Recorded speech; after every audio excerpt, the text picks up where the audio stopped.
Well, first of all, I am quite an emotional person, not only here but in many occasions. Some say I laugh and smile a lot, and I cry easily.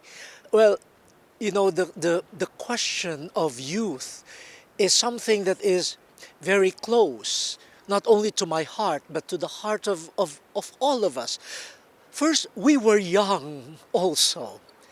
And so when I look at the young people, especially those who are suffering, and especially those who suffer things that I did not suffer, I, I feel grateful for the many young people whose lives have been good, but I also feel a special empathy or oneness with them. I guess that was the reason why I got emotional. Yes, I, uh, I shared about our the call for us to listen to the youth, especially when they are showing to us their wounds.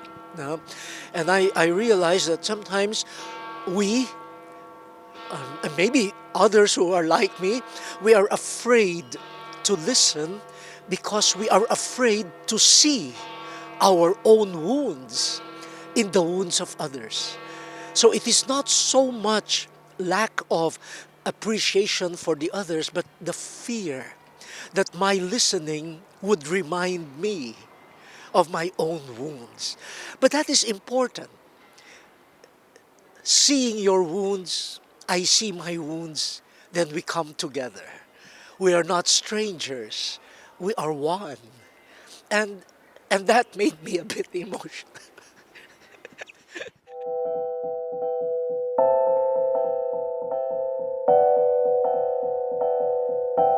I am thankful that I am here because it's not the youth is not just a topic here.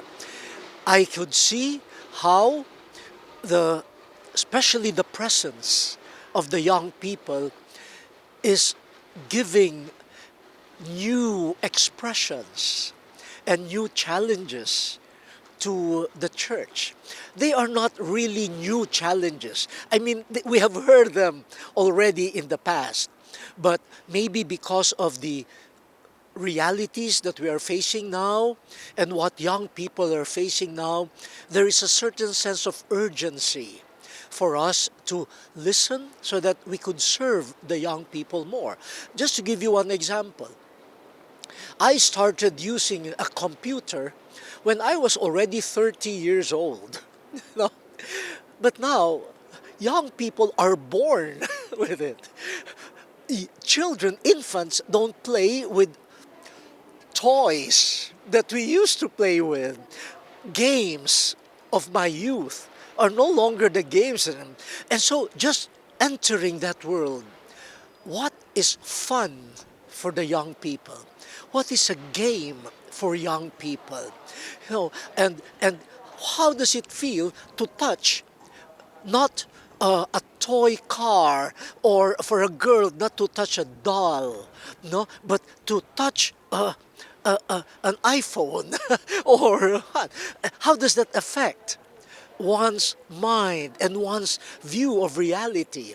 How does that affect relationships? Now, this is not to judge the youth, but just to learn. No? This is the terrain, the new terrain of mission for a person like me. I am a digital migrant, they say. Whereas the youth of today, they are natives.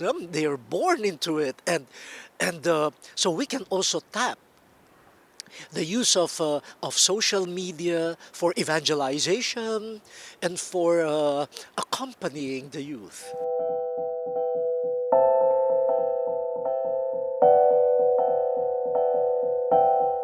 Oh, there are so many things that that I want to tell the young people, but for now, this is just to tell all of you young people that you are special. You are a blessing. You are a gift. And we who are not so young anymore, but we who were young once upon a time, you know, uh, We want to assure you that your dreams are also our dreams, and your joys, your fears, your sorrows are ours. And we want to extend our hand to you. And we hope you will take our hand and we can walk together a better world.